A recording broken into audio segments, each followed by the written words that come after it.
দর্শক, হামের প্রকোপ বেড়েই চলেছে। একদিকে যেরকম শিশুরা আক্রান্ত হচ্ছে, অন্যদিকে মৃত্যুর মিছিল থেমে যায়নি। প্রতিদিনই শিশু মারা যাচ্ছে এবং গতকাল 8জন শিশু মারা গেছে এবং সব মিলিয়ে 206 জন শিশু হাম বা হামজনিত কারণে মারা গেছে গত প্রায় 1 মাসেরও বেশি সময়।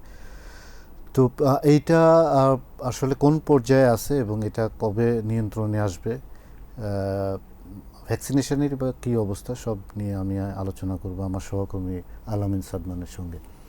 এই মৃত্যুর মিছিল, মানে মৃত্যুর সংখ্যা প্রতিদিনই বাড়ছে।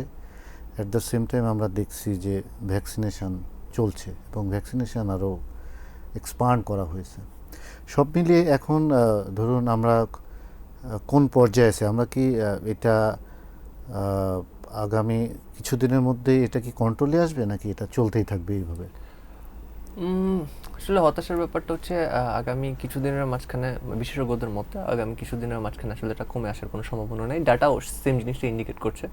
গত 1 মাসের ডাটা যে বিশ্লেষণ করে দেখা গিয়েছে এবং হচ্ছে বিশেষজ্ঞদের যখন মতামত নেওয়া হচ্ছে তারাও সেম জিনিসটাই বলেছে যে আগামী যে জানেন হামে হচ্ছে হার্ড ইমিউনিটির জন্য 95% হচ্ছে ভ্যাকসিনেশন প্রয়োজন, কিন্তু এর বাংলাদেশে তো ইপিআই প্রোগ্রামের মাঝখানে ব্যাহত হওয়ার কারণে এর আশেপাশেও নাই। মানে গত কয়েক দশকের সবচেয়ে বাজে অবস্থা এবং ওই আমরা 95% হার্ড ইমিউনিটি অর্জন করতে করতে আমাদের হচ্ছে কারেন্ট যেই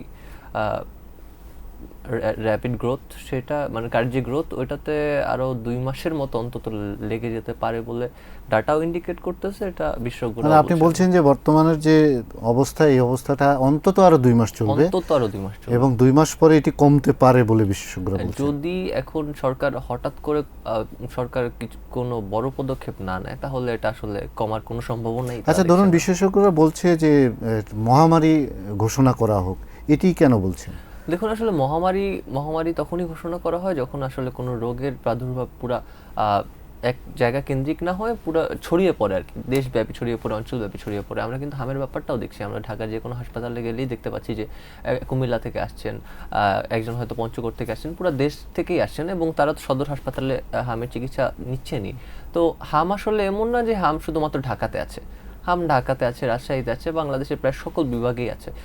এই পর্যন্ত 30টা উপজেলাকে হটস্পট ঘোষণা করে ভ্যাকসিনেশন ড্রাইভ শুরু করা হলেও আসলে হামের যে হামের ব্যাপ্তি আসলে যেহেতু সারা দেশব্যাপী, সেই জন্যই তো সরকার হামের টিকাদানের কর্মসূচি পুরো দেশব্যাপী নিয়েছে। সব কিন্তু ইন্ডিকেট করে যে হাম আসলে একটা মহামারী পর্যায়ে চলে গিয়েছে। এখন হামকে যদি মহামারী ঘোষণা সরকার না করে, সেক্ষেত্রে জনসচেতনতা বাড়বে না, মানুষ এটাতে আরও আক্রান্ত হবে। তো এটাতে আসলে কিন্তু মানুষেরই এবং আলটিমেটলি গভর্নমেন্টেরই লস। বিশেষজ্ঞরা বলছেন যে তারা খুব গুরুত্ব দিয়ে বলছেন, খুব জোর দিয়ে বলছেন যে এটাকে আসলে মহামারী ঘোষণা করে ওইভাবে ট্রিট করা হোক, মানুষকে জনসচেতন করা হোক এবং এটার জন্য যা যা পদক্ষেপ নেয়ার। ধরুন অবস্থার তো অবনতি হচ্ছে, মানে চিকিৎসা ব্যবস্থার কি অবস্থা? চিকিৎসা ব্যবস্থা হচ্ছে হামের যে ভ্যাকসিনেশন ড্রাইভ, ওইটা হচ্ছে আপাতত যে ভ্যাকসিনেশন ড্রাইভটা, তাতে দেখলাম হচ্ছে ডিএইচএস এর ইনফরমেশন অনুযায়ী যে প্রায় 20 লাখ এর আশেপাশে তারা টিকাদানের কর্মসূচি চিন্তা করছেন আপাতত, এবং এর মাঝখানে 51.9% তারা হচ্ছে অ্যাচিভ করেছেন বলে আজকের মানে গতকালের সর্বশেষ তথ্য মতো জানা গিয়েছে। আর চিকিৎসা ব্যবস্থার কথা যদি বলেন তাহলে হচ্ছে হাসপাতালগুলোর অবস্থা খুবই খারাপ। আইসোলেশনের তো কোনো ব্যবস্থা নেই। আইসোলেশনে মানে খুব একদমই কম ব্যবস্থা। ধরেন মানে অনেক 2-1টা হাসপাতাল হয়তো কিছুটা মেনটেন করতে পারে, কিন্তু বেশিরভাগ হাসপাতালই ওইটার আশেপাশেও নেই। হাসপাতালগুলোর আসলে ক্যাপাসিটিও নেই, ওভারক্রাউডেড। আমরা ইতিমধ্যে অনেকবারই এটা রিপোর্ট করেছি যে হাসপাতালগুলোর ক্যাপাসিটির বেশি রোগী আসছেন এবং অনেক ক্ষেত্রে আসলে ফিরিয়েও দিতে পারছেন না চিকিৎসকরা। হাসপাতালগুলোর আমরা যদি বাংলা শিশু হাসপাতালের কথা বলি, যেহেতু শিশুদের মাঝখানেই বেশি হয়, শিশু হাসপাতালের আইসিইউ কখনো খালি থাকতেছে না, এত বাজে অবস্থা। এবং শিশু হাসপাতালের প্রতিটা বেড, যে হামের যে ওয়ার্ড, আমাদের হচ্ছে চিকিৎসকরাও নিজেরাই বলছেন যে আসলে আমরা 10 জন রোগী যদি একদিন চলে যায় তাহলে ওই দিনই 15 জন রোগী বা 20 জন রোগী, মানে কথার কথা বলছেন, যে তাহলে মানে বোঝা যাচ্ছে যে ওভারক্রাউডেড লিমিট। তো আপনি কি বলতে চাচ্ছেন যে সরকার যথেষ্ট গুরুত্ব দিচ্ছে না? এটি বিশেষজ্ঞরা বলছে যে এটি মহামারী ঘোষণা করা উচিত। আসলেই তো এরকম একটা সিচুয়েশন তৈরি হয়েছে, হ্যাঁ। সরকার কি বলছে?